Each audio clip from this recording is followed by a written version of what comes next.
Hello friends, வணக்கங்க. ஒரு அருமையான வெள்ளை கொண்டக்கடலை கிரேவி குயிக்காக ஃபாஸ்ட்டாக எப்படி பார்க்கணுமா அதுக்கு இந்த வீடியோ ஃபுல்லாக பாருங்கள். அதுக்கு முன்னாடி நம்ம சேனலுக்கு முதல் வரீங்கன்னா சப்ஸ்கிரைப் பண்ணிட்டு பெல் பட்டனை ப்ரெஸ் பண்ணிட்டு பாருங்கள். அப்போ நான் போகிற வீடியோ உங்களுக்கு நோட்டிஃபிகேஷன் வந்துகிட்டே இருக்கும். நல்லா தேங்காயெலாம் அரைச்சி ஊற்றி நல்லா கெட்டியாக திக்காக சூப்பராக இருக்கும்.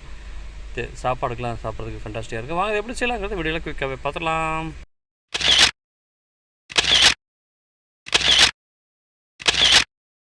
அதுக்கு என்ன பண்ணுறீங்கன்னா ஒரு குக்கரில் 2-3 டேபிள் எண்ணெய் சேர்த்து எல்லாம் ஹீட் பண்ணுங்கள். எண்ணெய் ஹீட் ஆனதும் ஸ்பைசியை சேர்த்துங்க. பட்டை, ஏலக்காய், கிராம்பு இது மாதிரிலாம் சேர்த்துட்டு லைட்டாக வறுத்துக்குங்க. அதெல்லாம் வறுத்ததும் ஜீரகம், பெருஞ்சீரகம் சேர்த்துட்டு அதையும் லைட்டாக வறுத்து விட்டுக்குங்க. மீடியம் ஃப்ளேமில் வச்சுட்டு கறிகளாக பார்த்துக்குங்க. அது நல்லா பொரிஞ்சு வந்ததும் ஒரு பெரிய வெங்காயத்தை நம்ம நீளவாக்கில் கட் பண்ணி சேர்த்துக்குங்க. கூடவே 2 பச்சை மிளகாய் 2 கீரி சேர்த்துக்குங்க. சேர்த்துட்டு இது நல்லா ப்ரௌனாக வர வரைக்கும் நல்லா வதக்கிட்டுக்கலாம். இந்த மாதிரி நல்லா ப்ரௌனாக வந்ததும் இஞ்சி பூண்டு பேஸ்ட்டு சேர்த்துக்குங்க. அதே மாதிரி தக்காளியும் பொடிசாக கட் பண்ணி சேர்த்துட்டு இதே நல்லா வதக்கி விட்ருக்குங்க. நல்லா வதக்கி குழஞ்சி வரைக்கும் நல்லா வதக்கி விட்ருங்க. இந்த மாதிரி நல்லா வதக்கி வந்ததும் அதில் வந்து சிறிதளவு மஞ்சத்தூள் சேர்த்துக்குங்க. காரத்துக்கு ஏற்ற மாதிரி மிளகாய் தூள் சேர்த்துக்குங்க. சிறிதளவு கரம் மசாலா சேர்த்துக்குங்க. அடுத்து பிரியாணி பொடி இருந்தால் பிரியாணி மசாலாவும் சேர்த்துக்குங்க. இந்த மாதிரி சேர்த்துட்டு இதை லைட்டாக மிக்ஸ் பண்ணி விடுங்க. கறிகிராமல் நல்லா மிக்ஸ் பண்ணி விட்ருங்க. மிக்ஸ் பண்ணிவிட்டு அடுத்து நம்ம கொண்டக்கடலை இந்த மாதிரி 100 கிராம் அளவுக்கு நல்லா ஊற வச்சு வச்சுருக்கோம். அதையும் அப்படி சேர்த்துடலாம். சேர்த்துட்டு அதையும் 2 நிமிஷம் நல்லா மிக்ஸ் பண்ணி விடுங்க. மிக்ஸ் பண்ணிவிட்டு இதுக்கு தேவையான தண்ணி சேர்த்துக்கலாம். 2-3 கப்பு தண்ணி சேர்த்துக்குங்க.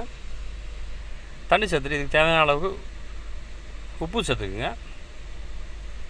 உப்பு சேர்த்துட்டு நல்லா ஒன்றோட ஒன்று எல்லா இடத்தையும் பரவாயில்ல நல்லா மிக்ஸ் பண்ணி விட்ருங்க. மிக்ஸ் பண்ணிவிட்டு குக்கரோட மூடி போட்டு வெயிட் வச்சு ஒரு 4-5 விசில் விட்டு நல்லா வேவிட்டு வச்சுக்கலாம். அதே வந்தோடனே பாருங்கள் விசில்லாம் அடங்கிடுச்சு. எடுத்து பார்ப்போம். ஓப்பன் பண்ணிங்கன்னா பாருங்கள் கம்ம மனம் வருது. சூப்பராக வெந்து வந்துடுச்சு. இது வந்து அப்படியே அந்த கொண்டக்கடலை லைட்டாக சைடில் வச்சு நல்லா உடச்சி விட்டிங்கன்னா நல்லா கெட்டியாகவும் குழகுன்னு கிடைக்கும். இந்த மாதிரி நல்லா மிக்ஸ் பண்ணிவிட்டு அடுத்து 4-5 தேங்காய் இந்த மாதிரி அரைச்சி சேர்த்துக்குங்க. சேர்த்துட்டு இதே நல்லா ஓப்பனில் வச்சு நல்லா கொதிக்க விடுங்க. கொதிச்சிச்சுன்னா அந்த எண்ணெயெல்லாம் பிரிஞ்சு வந்தாலும் பார்த்தீங்கன்னா சூப்பராக ரெடி ஆச்சுங்க. அவ்வளோதாங்க. அதில் கடைசியாக கொஞ்சம் கருவேப்பிலை, கொத்தமல்லி சேர்த்துட்டு மிக்ஸ் பண்ணிட்டிங்கன்னா ஒரு ஃபண்டாஸ்டிக்கான ஒரு ஒயிட்டு சென்னா கறி குயிக்காக ரெடி ஆச்சுங்க. சாதத்துக்கு கூட சப்பாத்தி கூட வச்சு சாப்பிட்றதுக்கு ஃபண்டாஸ்டிக்காக இருக்கும். குயிக்காக ஃபாஸ்ட்டாக செஞ்சிடலாம். இதே மாதிரி நல்லா பண்ணி பாருங்கள். இந்த வீடியோ பிடிச்சி நம்ம channel mister Vijayan bro YouTube சேனலில் சப்ஸ்கிரைப் பண்ணிட்டு பெல் பட்டன் ப்ரெஸ் பண்ணிட்டு நான் போகிற வீடியோ உங்களுக்கு நோட்டிஃபிகேஷன் வந்துட்டு இருக்கும்.